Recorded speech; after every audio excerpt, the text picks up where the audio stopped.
பிரத்யேகமான திருமணப்பட்டு விவாஹா தி சென்னை சில்க்ஸ்.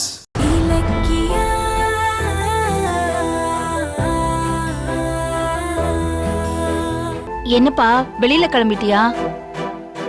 என்ன கௌதம், எப்பவுமே போகும்போது என்கிட்ட சொல்லிட்டு போவ, இன்னைக்கு என்னடானா பாத்தும் பார்க்காத மாதிரி கிளம்பி போற? ஏன்பா பேச மாட்டேங்கிற? சரி வா, டிஃபன் செஞ்சு வச்சிருக்கேன், சாப்பிட்டுட்டு கிளம்பு வா. இல்ல எனக்கு வேண்டாம். வேண்டாமா? ஏன், என்னாச்சு? நேத்தே எனக்கு வயிறும் மனசும் நிறைஞ்சிருச்சு, அதான் பசி இல்ல. இலக்கியா, என்னமா என்னென்னமோ பேசுறான்? அத்தை அது வந்து ஓ சரி சரி சரி சரி, எனக்கு புரிஞ்சிருச்சு. நேத்து நீங்க ரெண்டு பேரும் போட்ட சண்டை இன்னும் சரியாகல. நீங்க ரெண்டு பேரும் போட்ட சண்டைக்கு நான் என்ன பண்ண முடியும்? அதுக்காக ஏன் என்ன பார்த்து கடுகடுன்னு பேசிட்டு இருக்க? அத்தை டைம் ஆச்சு, நாங்க கிளம்புறோம். இரு இரு, நீ எங்க போற? ஜானு, இப்ப நாங்க ரெண்டு பேரும் ரேவதி அம்மாவை தான் பார்க்க போறோம், போதுமா? ரேவதியா? ஏன் ஏன் ரேவதியை போய் பார்க்கணும்?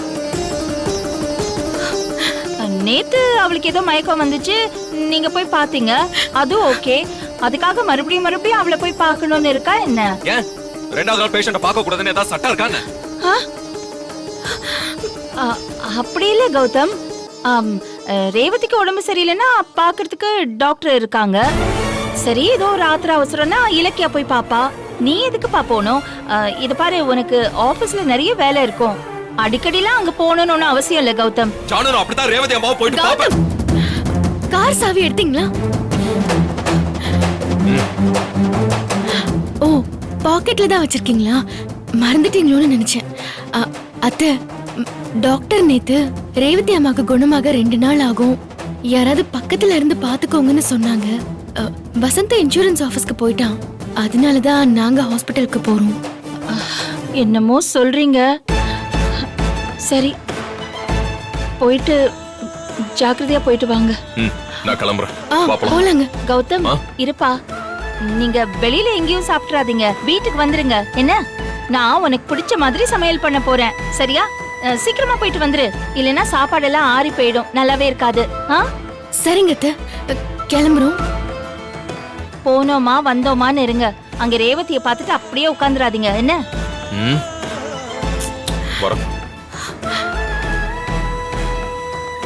இலக்கியா கௌதம்குள்ள சண்டை வர்றது சகஜம்தான், ஆனா அதுக்காக கௌதம் என்கிட்ட இப்படி எல்லாம் பேச மாட்டான். ஜானு ஜானுன்னு உருகிறவன் இன்னைக்கு என்ன கண்டுக்காம போறான். என்னாச்சு அவனுக்கு? ஒன்னும் புரியலையே.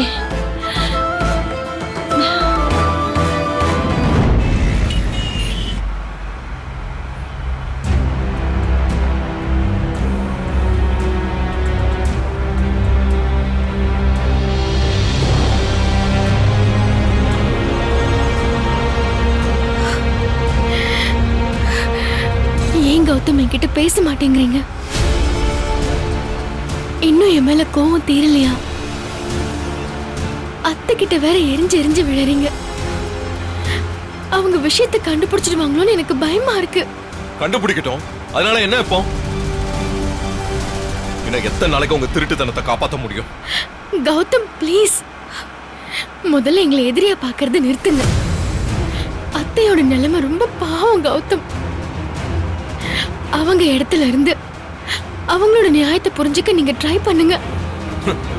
இப்பதான் உங்க ரெண்டு பேரையும் நான் சரியா புரிஞ்சுக்கிட்டேன். தாய்க்கு தெரியாம தூக்கிட்டு போற நாய்க்குட்டிக்கும் எனக்கும் என்ன வித்தியாசம்? எனக்கு நடந்தது அநியாயம் கூட உங்களுக்கு தெரியல, ஆனா உங்க நியாயத்தை நான் புரிஞ்சுக்கணும். புள்ளைய தேடி ஏக்கத்தோட வந்த ரேவதி அம்மாவை வீட்டுக்கே கூட்டிட்டு வந்து புள்ளைய வேணா கண்ணால பாத்துக்க, ஆனா நீதான் அம்மானு பெத்த புள்ளைக்கே சொல்லக்கூடாதுன்னு கண்டிஷன் போட்டிருக்கீங்க. ஏன் இலக்கியா, அவ்வளவு கல் மனசா உங்களுக்கு? 30 வருஷத்துக்கு முன்னாடி தான் வயித்துல சிசுவா கைய கால அசைச்சுக்கிட்டு இருந்த குழந்தை இப்ப தான் கண்ணு முன்னாடியே ஓடி ஆடிக்கிட்டு இருக்கிறத பார்த்தும் மகனேன்னு அணைச்சிக்க முடியலன்னு அவங்க மனசுக்கு எப்படி கஷ்டப்பட்டிருக்கும். அது உனக்கு பாவமா தெரியல, ஆனா ஜானுவ மட்டும் பாவம்னு சொல்றேன். ஐயோ கௌதம், நீங்க சொல்றது எனக்கு புரியுது, ஆனா பாசமா வளர்த்த தம் புள்ள தன்னை விட்டு போயிடுவானோன்னு அவங்களுக்கு ஒரு தவிப்பு இருக்காதா? அப்ப தான் பெத்த புள்ள தன் அம்மானு கூப்பிடலையேன்னு ரேவதி அம்மாக்கு மட்டும் தவிப்பு இருக்காதா? எனக்கு ஜானு மேல கூட வெறும் வருத்தம் மட்டும்தான் இருக்கு. ஆனா ஓ மேலதான் எனக்கு கோபமே. எல்லா உண்மையும் தெரிஞ்சிருந்தோம் என்கிட்டே மறைச்சிட்டல்ல. நான் உன்னை மன்னிக்கவே மாட்டேன். கௌதம், கௌதம் ப்ளீஸ் கௌதம். நான் தான் அத்தைக்கு பண்ணி கொடுத்த சத்தியத்தை பத்தி உங்ககிட்ட சொன்னேன். நிறுத்து இலக்கியா. சும்மா சத்தியம் சத்தியம் சொல்லி தப்பிக்க பார்க்காத. தான் புள்ள தான் கண்ணு முன்னாடி இருந்தாலும் அவனை உரிமை கொண்டாட முடியலன்னு ஏங்குற ஒரு தாயோட துடிப்புக்கு முன்னால எந்த சத்தியமாவது நிக்க முடியுமா? சொல்லு.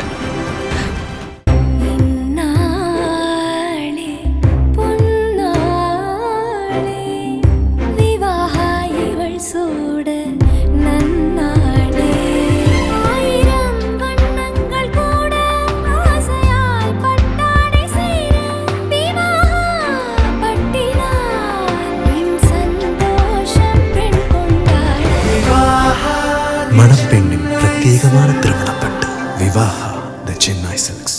இந்த வீடியோ உங்களுக்கு பிடிச்சிருந்தா லைக் பண்ணுங்க, கமெண்ட் பண்ணுங்க அண்ட் ஷேர் பண்ணுங்க. மறக்காம சரிகமா டிவி ஷோஸ் தமிழை சப்ஸ்கிரைப் பண்ணுங்க.